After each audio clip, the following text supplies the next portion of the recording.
Terima kasih Anda masih bersama kami. Bagi Anda yang baru bergabung, berikut kami sajikan kembali 3 berita utama hari ini.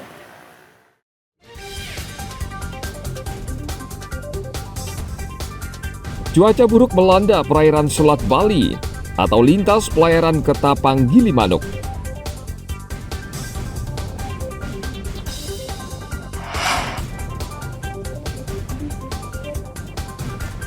Tim SAR gabungan terus mencari seorang nelayan yang hilang di perairan Bunutan.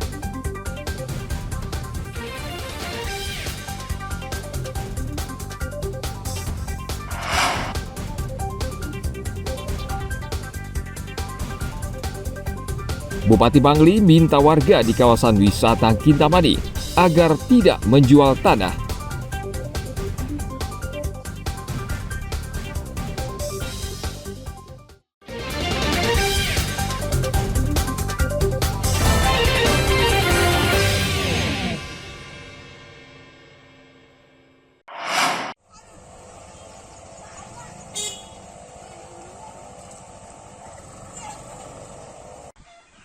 Sehari menjelang berakhirnya masa verifikasi faktual calon perseorangan, KPU Karangasem bersama anggota PPK dan PPS di seluruh kecamatan masih terus melakukan verifikasi untuk jalur perseorangan. Namun petugas kewalahan mendata pendukung calon perseorangan karena alamat tidak sesuai dengan yang tertera dalam KTP. Di Desa Data Kecamatan Abang misalnya, petugas PPS dan PPK harus naik dan turun bukit mencari alamat 500 orang pendukung calon perseorangan. Sebab tim relawan dari calon perseorangan juga tidak aktif mengumpulkan massa pendukungnya. Bahkan LO atau liaison officer calon perseorangan sendiri mengaku tidak mengetahui alamat pendukungnya. Alhasil, petugas PPK dan PPS harus bekerja keras mencari sendiri, sementara waktu semakin mepet. Verifikasi faktual di lapangan khususnya di Desa Data. Di sini karena letak geografis Desa Data adalah berbukit-bukit dan bergunung-gunung, makanya kita dalam verifikasi faktual di sana untuk menjangkau tempat orang yang verifikasi itu lumayan jauh, sehingga menghabiskan satu adalah waktu, kemudian yang kedua adalah transport juga untuk verifikasi tersebut. Kami misalnya dari kantor Desa Data menuju ke Dampal itu sampai belasan kilo untuk mencari orang yang diverifikasi. Kemudian kalau waktu kami verifikasi itu hampir sampai 20 menit atau 25 menit mencari untuk dari lokasi ke lokasi yang lain. Karena lumayan untuk wilayah Desa Data itu terluas di Kecamatan Abang. Menyatakan tidak mendukung Selain kendala tadi, masalah waktu dan jarak tempuh serta biaya transport juga memberatkan petugas verifikator. Meski demikian, para petugas ini mengaku tetap berusaha keras untuk mendata dan mencocokkan data pendukung hingga batas waktu yang ditentukan. Tim Liputan melaporkan dari Kabupaten Karangasem.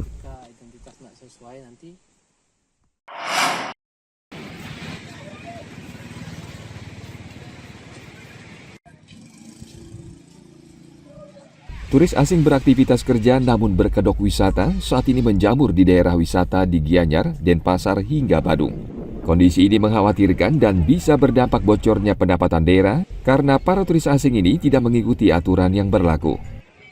Menurut pantauan Kamar Dagang Indonesia Kadin Bali, sebagian besar turis asing ini mencari uang dengan bisnis berbasis digital hingga menyewakan villa.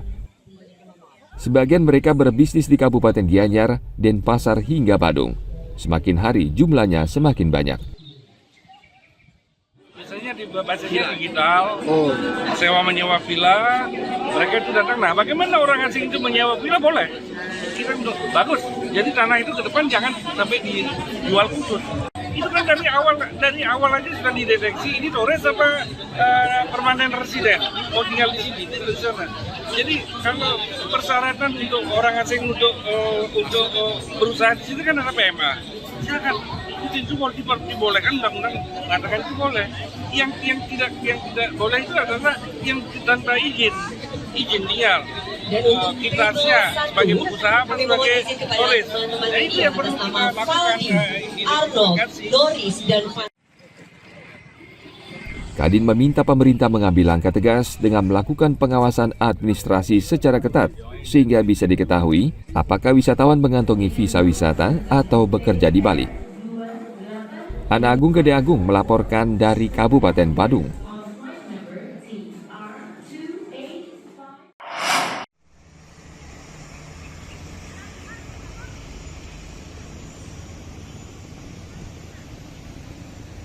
Kawasan wisata Kintamani menjadi salah satu daya tarik wisatawan yang ingin berkunjung ke Pulau Dewata. Pemandangan yang menakjubkan serta udara yang sejuk menjadi salah satu keunggulan Kintamani. Saat ini pariwisata di Kintamani berkembang pesat. Hotel, kafe dan restoran tumbuh pesat dan menjamur. Sehingga harga tanah di daerah ini melambung tinggi. Tidak heran banyak warga tergiur untuk menjualnya. Bupati Bangli Sang Nyoman Sedana Arta mengingatkan warganya agar tidak menjual tanah mereka ke investor karena justru merugikan mereka. Bupati khawatir masyarakat Bangli akan menjadi tamu di rumah sendiri. Komitmen kami untuk menjadikan Kintamani destinasi kelas dunia dan terbukti investor sudah datang.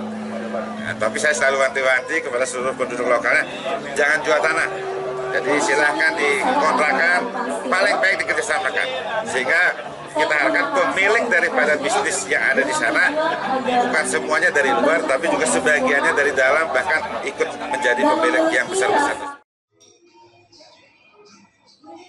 Saat ini Pemkab Bangli berusaha membangun infrastruktur bertaraf dunia, mulai dari pedestrian, penerang jalan, perbaikan anjungan, serta perbaikan berbagai sarana lainnya, agar kawasan Kintamani semakin nyaman bagi wisatawan.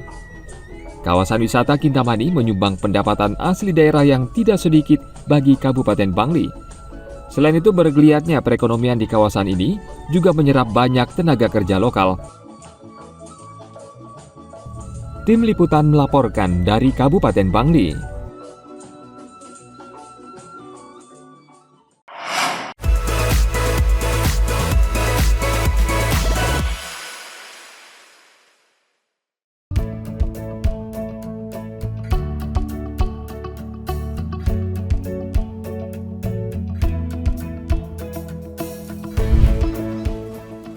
Usaha berawal dari terinspirasi dari banyaknya kelapa di desa saya. Mungkin dianggap sangat sederhana sekali buah kelapa, tapi dari dulu pengalaman saya kecil, saya ikut pramuka, itu kelapa itu banyak sekali fungsinya.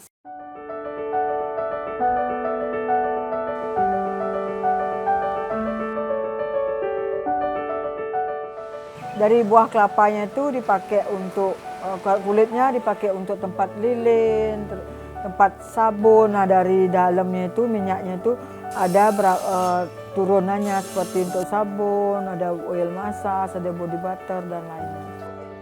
Kenapa milih kelapa? Soalnya kelapa itu banyak sekali di lingkungan, selain di lingkungan saya juga, di sekitar saya banyak sekali. Dari dulu dari cuman kelapa dijual hanya butiran ke pasar, sekarang itu udah bisa lebih dikelola. Ya, dari sebuah kelapa itu bisa menjadikan beberapa produk, malah sampai lebih dari 100 item.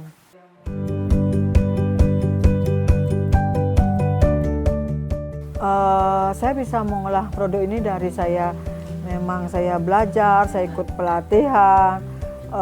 Pastinya sih saya tidak pantang untuk menyerah, jadi saya trialnya itu terus menerus, Pak. Jadi trial sampai saya nggak menghitung itu berapa kali itu kegagalan, saya hitungnya berapa kali saya bisa menyelesaikan. Gitu, Pak.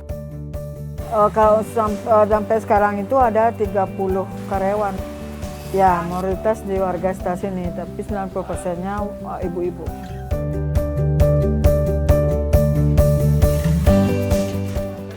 Dulu saya tidak tahu apa gitu ya, nah nyari-nyari alamat gitu, saya dulu nggak tahu. Terus saya diajarin lah, kamu harus bisa begini, harus bisa begini.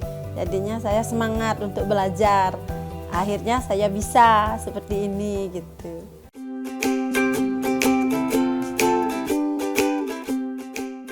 ketika COVID, kalau pengaruh sih kita ada pengaruh sedikit.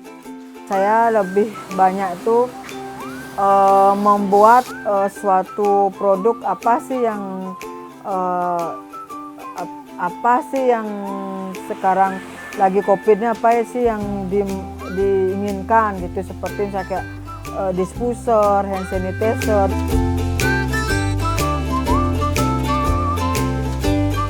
Kalau sekarang memang sih fleksibel ya Pak ya, misalnya kalau pas banyak jadi nggak tetap dia per bulannya berapa, itu rata-rata itu 5.000 ke atas gitu. Kalau produknya dari mulai harganya 2.000 sampai 500.000.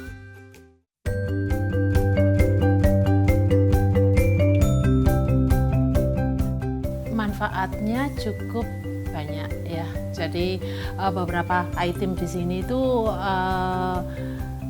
sangat bagus. Peminatnya di sana kan banyak. Jadi di saat saya pulang ke kampung, mereka itu jadi just tip ke kami.